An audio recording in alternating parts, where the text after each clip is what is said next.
आज बनवा बीन्स बहुत ही गोटे सुआदिया रेसिपी जोटा कि आपण मैंने पखाड़ भात गरम भात सकाल टिफिन रे रुटी सहित खाई पारे। देखा जमी सुंदर आ खावा भी बहुत ही टेस्टी बनी ता भी आपण जमीती कि जीरा गुंड धनिया गुंड एमती कौन मसला गुंड व्यवहार न करके रेसिपीटा बनई पारे। आ जोटा कि आपण मैंने बीन्स रे जोटा कि देसी बीन्स से रेसिपी माने बीन्स आम रेसिपीटा बनवा। दर्शक बंधु स्वागत कर देसी food court Odisha cooking channel को आज गोटे नुआ रेसिपी सहित। तो ये रेसिपी बनाया मुझे जो देसी बीन्स मिलूँ जोटा कि दीटा बीन्स मिले गोटे कि टाण टे थाए गोटे बीन्सटा फ्लाट रहे। ये जो देसी बीन्स बहुत ही नरम रहे आ साइड रू भी केर बाहर। तो प्रथम बीन्स को कौन कर धोईकी पानी सब बाहर कर। तो यही रेसिपीटा एमती देसी बीन्स करेंगे बहुत ही टेस्टी लगे। तो आपन चाहिए पनिकी भी काटी पारे। तो जेहेतु अधिका बीन्स नहीं मु खाली बीन्स बनैबी आपन चाहिए जदि आपको पसंद तो आप गोटे कि दुईटा आलू भी ये पकई पारे। तो 4 ରୁ 5टा मुझे एकाथर के धरची बीन्स आउ एमती लंबा लंबा टे बड़ बड़ साइज रे काटी जदि आपको इच्छा छोट छोट भी आप छोट छोट रे भी बनई पारे।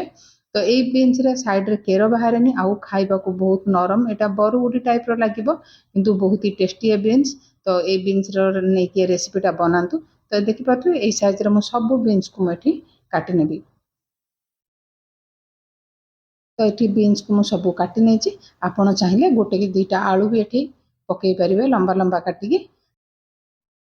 तो ये बीन्स आमर काटिकी रेडी होगा। चलतु आम एथर बीन्स रेसिपी बनवाई मुझे नहीं गोटे कड़े देती सोरिष तेल गोटे बड़ चामच तेल को ये भलसे तातीगला जो बीन्स आम काटिक रखी ये पकई ना। तो गैस हीट हाई फ्लेम करके बीन्स रु 1 ରୁ 2 मिनिट भलसे आम भाजी नेबा। तो ये 1 ରୁ 2 मिनिट भाजी होगला मुझे हलदी गुंड अधा चामच देती बीन्स को चाहिए स्वाद अनुसार लुण दे दीजिए सब पकेला पर भलसे भाजी नेबा। तो एकाथर के आप बीन्स पकेला पर लुण हलदी पकईकी घोड़ेबेनी टिके समय भाजिला पर लुण हलदी पकई सारा पर आपण तापर घोड़े नेबे आ मझिरे मझिरे बीन्स को भाजवा को देबे। तो ये देखिपे 2 ରୁ 3 मिनिट ये मु कभर कला मुझे बीन्स को काढ़ी नहीं तापर भलसे मीडियम फ्लेम करके 3 ରୁ 4 मिनिट आम बीन्स को ये भाजी नेबा। तो देखिपे ये बीन्स बढ़िया से भाजी होगला। तो बीन्स को आम गोटे जगह को बाहर करनबा। आउ बीन्स बनाया ये गोटे मसला बनवा आम। तो ये राग मुझे राग कंचा लंका नहीं 3टा ये बेसी राग हुए जदि आप कम राग खाऊँ 1 ରୁ 2टा कंचा लंका नहीं पारे शुखिला लंका भी नहीं पारे। रसुण नहीं 10 ରୁ 12टा आ छोट खंड अदा को छोट छोट काटिक नहीं आपको आप हेमदस्तार कुटी पारे ना तो आप ग्राइंडर रे बिना पानी रे टिके खदड़ा खदड़ा कर ग्राइंड करेंगे। मुझे हेमदस्तार कुटी आनी देखिपे ये रसुण भी छोट छोट खंड अच्छी कंचा लंका भी भलसे माने छेची है। तो यहीपरि मसलाटा आप छेचिकी आने सेम कड़े में गोटे चामच ये सोरिष तेल दे देती।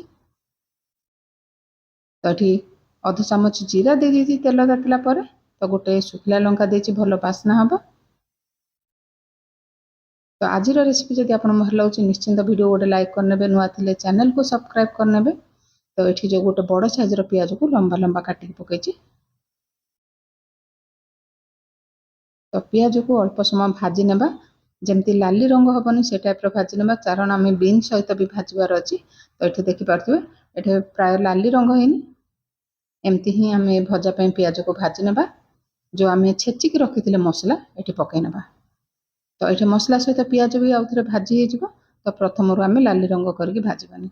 तो पियाज सहित आम जो अदा रसुण आ कंचा लंका को आम छेचिकी पकई आपको पियाज सहित भलसे कंचा स्मेल गला जाए भाजी नेबा। तो जेहेतु बीन्स आम लुण पकई तो पियाज आम जो पकईचे चाहिए अधा चामच भी कम लुण देती लुण पकई सब 1 ରୁ 2 मिनिट ये मसला भाजी नेबा। ये आउ अधा चामच हलदी गुंड देती। तो ये मुझे जोटा कि आपणकर मैगी आसूची पैकेट मसला से मैगी पैकेट ये मसला नहीं कौन मसला गुंड यूज करनी। तो आपड़ थे एमती मैगी मसला देकी बनातु बहुत ही बढ़िया लगे। आउ ये अधा चामच देती गरम मसला गुंड। तो ये पानी जमा यूज करवानी। तो लो टू मीडियम हिट करके आम मसला को भलसे भाजी नेबा जमती आम मसलाटा टे भलसे भाजी हो। मसला भाजी होगा आम जो भाजिकी रखी बीन्स को ये पकई नेबा। ତ କେତେ କମ୍ ସମୟରେ ବହୁତ ହି ଟେଷ୍ଟି ଏଠି ବିନ୍ସର ରେସିପି ବନି ଯାଉଛି ଆଉ ବହୁତ ହି ଟେଷ୍ଟି ଆଉ ଭଲସେ ଆପଣ ଅଲଗା ପ୍ରକାର ଗୋଟେ ଟେଷ୍ଟ ପାଇପାରିବେ। ସକାଳ ଟିଫିନରେ ରୁଟିରେ ସହିତ ଆପଣ ଏମିତି ବିନ୍ସ ଭଜା ବନେଇକି ଦିଅନ୍ତୁ, ବହୁତ ହି ଟେଷ୍ଟି ବନୁଛି। ତ ମସଲା ସହିତ ବିନ୍ସକୁ 1 ମିନିଟ୍ ଏଠି ଭାଜିଲା ପରେ ଆମେ ଏଠି କଭର କରିନେବା ପ୍ରାୟ 3 ରୁ 4 ମିନିଟ୍ ଲୋ ଫ୍ଲେମ୍ରେ। ତ ମଝିରେ ମଝିରେ ଦେଖିକି ଘାଣ୍ଟୁଥିବେ। କିନ୍ତୁ 3 ରୁ 4 ମିନିଟ୍ ପରେ ଆପଣଙ୍କୁ ଦେଖଉଛି ମସଲା ସହିତ ବିନ୍ସ ଭଲସେ ଭାଜିକି ଏଠି ଭଲସେ ସିଝି ବି ଗଲାଣି। ଆଉ ରେସିପି ଦେଖିଲା ପରେ କେମିତି ଲାଗୁଛି ନିଶ୍ଚିନ୍ତ କମେଣ୍ଟ କରି କହିବେ। ନିଶ୍ଚିନ୍ତ ଘରେ ଥରେ ବନାନ୍ତୁ। ଆଉ ରେସିପିଟା ଯଦି ଭଲ ଲାଗୁଛି ଫେସବୁକ୍ ପେଜକୁ ନିଶ୍ଚିନ୍ତ ଫଲୋ କରିନେବେ। ୟୁଟ୍ୟୁବ୍ ଚ୍ୟାନେଲରେ ଦେଖୁଥିଲେ ୟୁଟ୍ୟୁବ୍ ଚ୍ୟାନେଲକୁ ନିଶ୍ଚୟ ସବସ୍କ୍ରାଇବ୍ କରିନେବେ। ତ ବହୁତ ହି କମ୍ ମସଲାରେ ଆପଣ ଏମିତି ରେସିପି ବନାନ୍ତୁ। ଆଉ ବିନ୍ସ ନ ଖାଉଥିବା ଲୋକ ବି ବହୁତ ମାନେ ଖୁସିରେ ଖାଇବେ। ଆଉ ଆପଣଙ୍କୁ ଦେଖୁଛି ଫାଇନାଲ ଲୁକ୍ କେତେ ସୁନ୍ଦର ଦିଶୁଛି ଆପଣଙ୍କର ବିନ୍ସ ଭଜା।